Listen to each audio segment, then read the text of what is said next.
Donald Trump has been obsessed with a man named John Durham. I look forward to Bull Durham's report.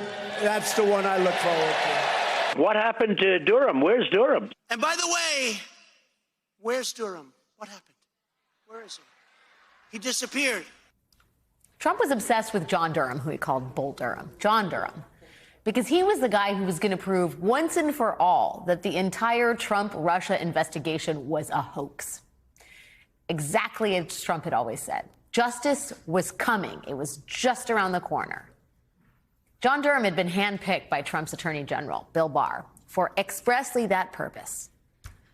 And Trump's allies in the right-wing media were obsessed with John Durham as well. Durham was going to blow the lid off the whole Russia hoax conspiracy. People were going to go to jail. People like Hillary Clinton and Joe Biden and Barack Obama, they were all going to be locked up, thanks to John Durham. But the months and then the years ticked by, and John Durham produced nothing. And not for a lack of trying. Trump's Attorney General, Bill Barr, put so much pressure on John Durham to produce some kind of result before the 2020 election that Durham's top aide resigned rather than be part of such a politicized investigation. John Durham did manage to get one guilty plea from a single FBI agent on a tiny tangential charge, and that agent got a year's probation. When that happened, that probation, Republican Senator Lindsey Graham, at the time the chair of the Senate Judiciary Committee, he proclaimed, quote, "The wheels of justice are turning." And he added, quote, "More to come. More to come." Earlier this year, nearly 3 years after John Durham started investigating, Donald Trump said Durham was close to exposing the crime of the century. A few months later, John Durham finally brought a case to trial. But it wasn't to charge the members of the Obama administration or the FBI for doing dastardly, nefarious things to Donald Trump. Durham lodged a single charge against a lawyer connected to Hillary Clinton's 2016 campaign, one extremely tenuous charge of lying to the FBI. Not the FBI lying, the FBI being lied to, as in the FBI was the victim in all of this. It took a jury just 6 hours to unanimously acquit that lawyer of any wrongdoing. John Durham finally had his moment in court, and he lost badly. The jury forewoman told the reporters outside the courthouse back then, quote, "I think we could have spent our time more wisely." Ouch.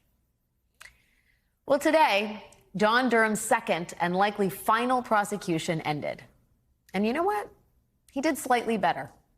This time, it took the jury a whole 9 hours, rather than 6, to fully acquit Durham's target of all 4 charges against him. Spare a moment to marvel at how astonishing this is, even just statistically. Federal prosecutors almost never lose cases when they go to trial. Their success rate is over 80%.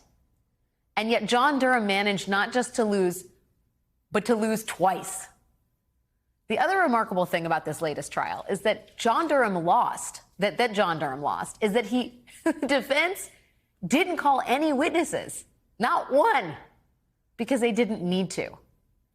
Durham charged the defendant, in this case, Igor Danchenko, with several counts of lying to the FBI in connection to the Trump-Russia investigation. Side note, again, the FBI was lied to here, which is quite the opposite of the FBI lying. Anyway, during the trial, Durham's own FBI witnesses testified to Danchenko's truthfulness. Durham's own witnesses.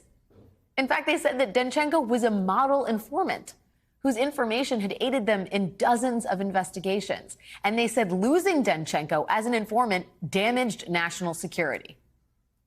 Now, why did the FBI lose Danchenko as an informant? Because Trump's Attorney General, Bill Barr, outed him.